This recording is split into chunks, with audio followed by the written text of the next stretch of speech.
Hey guys, alright, so today a bit of a different video, just a lot of controversy going around because Hot Toys have finally done that reissue of of the Bespin Luke, and they're doing it as a deluxe piece, and it's got the purrs and everything, but it's just a single figure, and of course people, older collectors or people that have probably seen it around would know that the Bespin Luke was originally DX7, which is in front of me.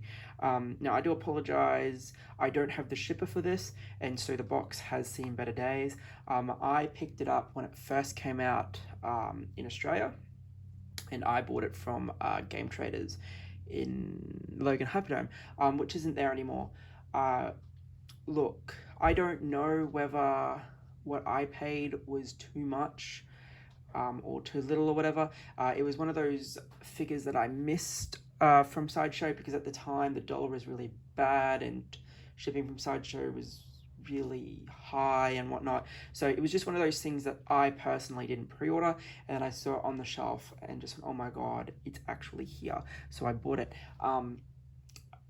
I can't remember off the top of my head what I paid for this, but I know that at the time it was the most I'd ever paid for a Hot Toy, but I do have the original receipt in a folder somewhere, and I might put the information in the comment section or the description if I find that. So this is DX7. You can see that it is a fairly big box. And when you bring it close, you can see that the imagery on the box does say Star Wars, and there are actually movie stills in the writing. So there's a picture of Luke there, a picture of Bespin, him fighting Vader. It's probably a little bit hard to see. Oh, it's not too bad. So yeah, there is imagery in the writing there, which is really cool. And then the actual box itself, again, I apologize for all the wear. It does make it a little bit hard to see.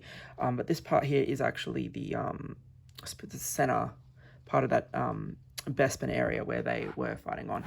The top is just black, comes across as a bit silvery. The bottom is the same, and the sides continue that Bespin pattern, Luke Skywalker.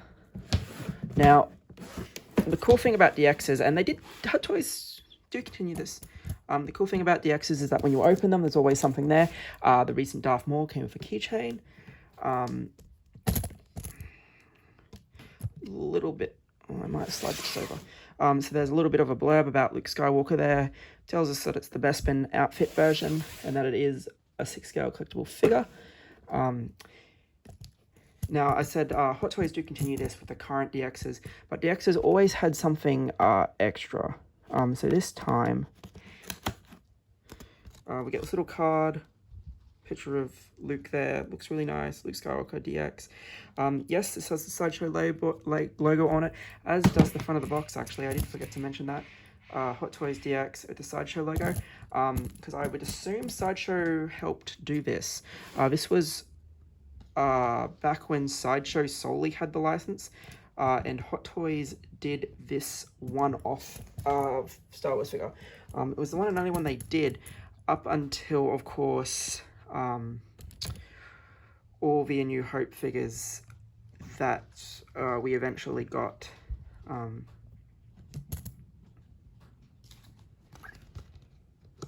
You open it up, and then again there's some more writing about Luke there. That's in focus, so if you want to read that, you can probably just pause the video. So let's open this one back up. Foam. DXs always have foam in the boxes. I don't believe there's a DX that doesn't.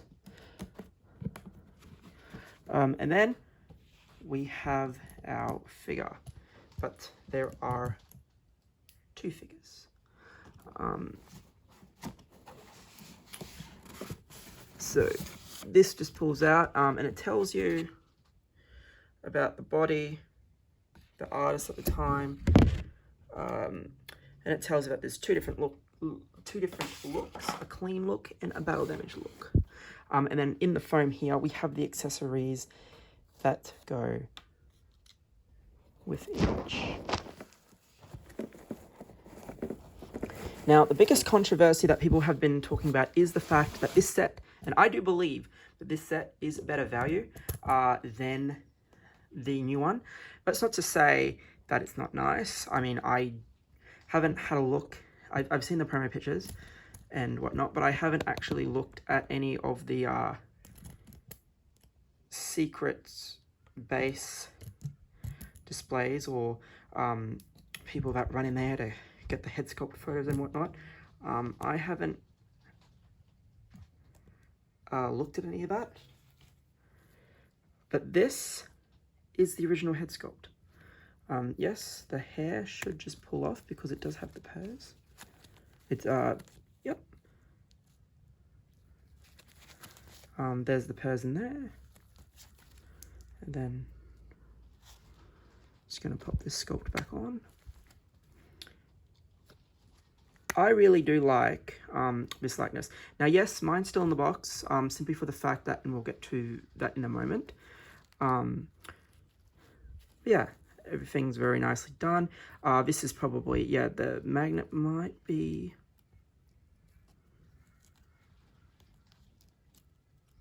Yeah, so as we know, there's a lot of wear and stuff that happens occasionally.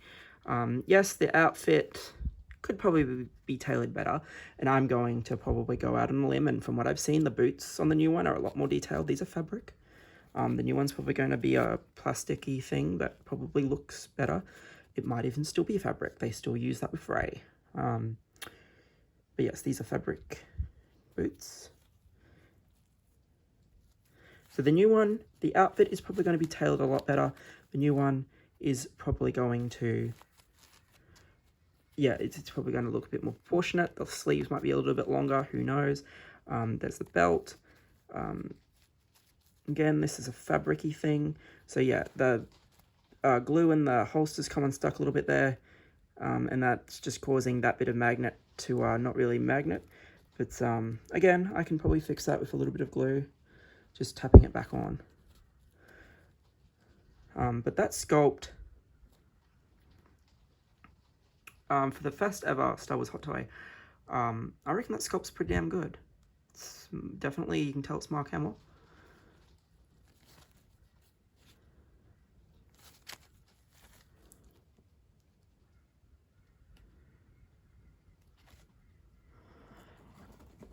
Now, we also do get two of everything. Well, except for the lightsaber. We get two of everything. So we get the blaster,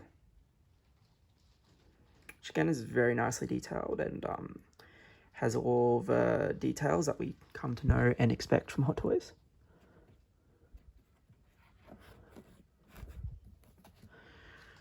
We have a Force push hand. I would say push hand.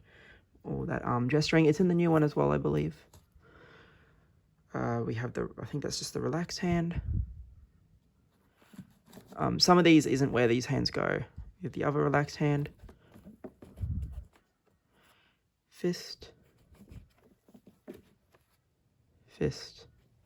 And then I did forget to mention that on the figure itself, we have the lightsaber holding slash...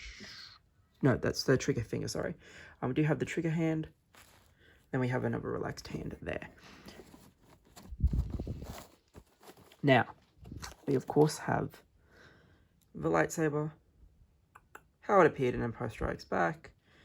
The new version that we see Rey with now has the strap where it was broken. I believe the ones before that were identical to this, maybe. I've never really done a comparison on lightsabers. But we have this now. This blade is non-removable. Blades never used to remove. They were always fixed up until... going to say the Hoth figures were probably the first ones to do that, but mostly it's because this is just a feature that Hot Toys added to the figures. There is the exact same hilt with the lightsaber unignited. Then we do get a second blaster. Again, those awesome details and those awesome paint apps. Now, we also get a second hand for holding the second or first. So I'm just going to say that this is the hand for holding the lightsaber. We have a swap out arm. I'll get to that in a moment. And then we have this medical apparatus. So again, it's probably a bit simple, but we don't really see it for long in the film anyway. But probably I'm going to think something to do with a blood transfusion or stopping blood from pouring out, etc. And then we have ourselves an extra figure.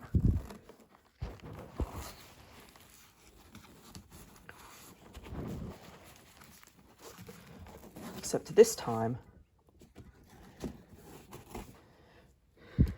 again, we can see the hair sculpt removes. Same purse. I believe the purrs have been updated, so now there is one for each eye. In the original DXs, there was just the one to move both eyes. We do get this messier sculpt, and we can see that Luke is now cut up. And this outfit here is a lot dirtier than previous. You have the same holster,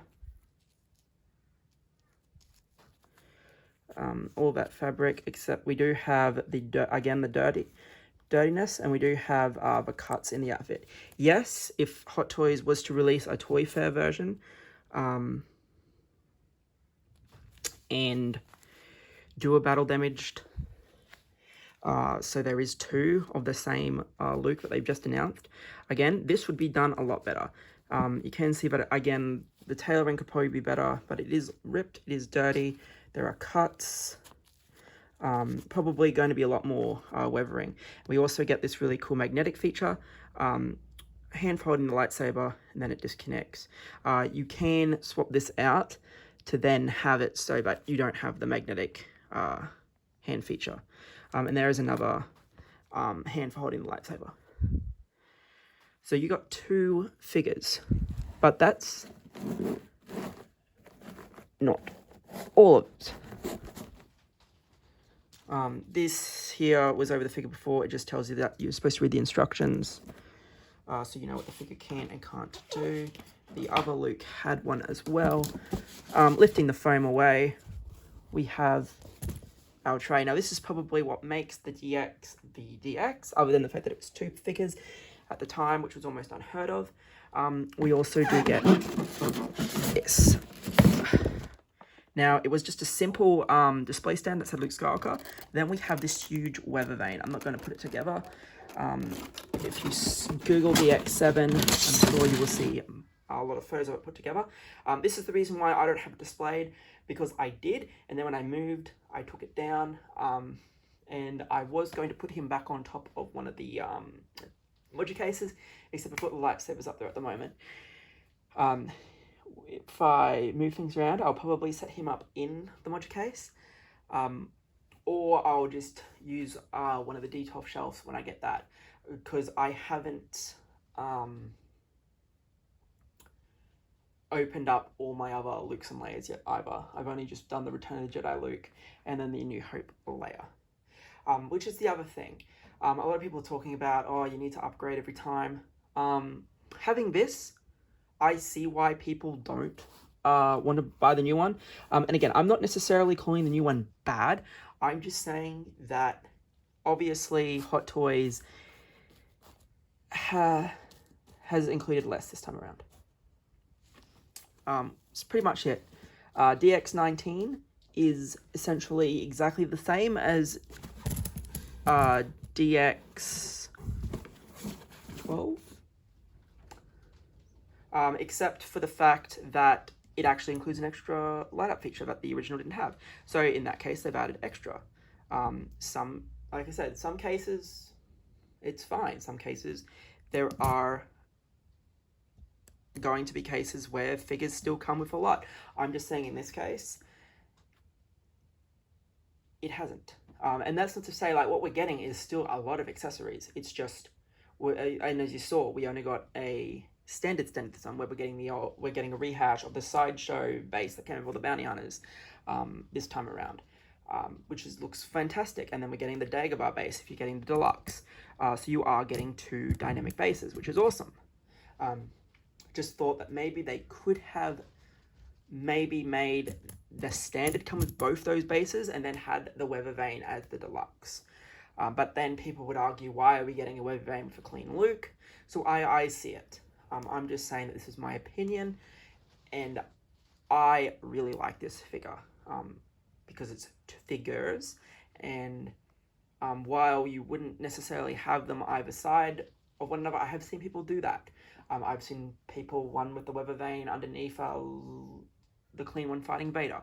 There's so many different options, and that's what I like about the fact that you can have these figures, is that you can do whatever you want with them. You've got people that are saying, oh my god, it's going to hurt the price of this one because we're now getting a better version.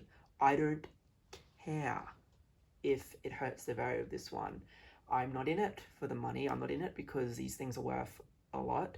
Hell, I have the entire First Order collection and they are worthless to some people. But I like them because when I open them and I have them all together, the Empire cross with the First Order looks amazing, and there's a good God knows how many troopers there because I have the Side ones too. So stick with what you like, collect what you want. Don't. There's a lot of people that are really upset about the Sideshow General Grievous. I've got the original. I could have bought the new one with the tighter joints, but I didn't because mine has tight joints on the 4 attack arms, and that's how I've displayed him. The 1.0 probably did have a fair few people that got them with loose joints. Mine only had loose joints with the non-attack hands, but the 4 attack hands are fine. And for me, that was good enough because I've posed him, he hasn't fallen over. Everything else is fine. It was just those normal hands. But not everyone is going to like everything, and I don't think you can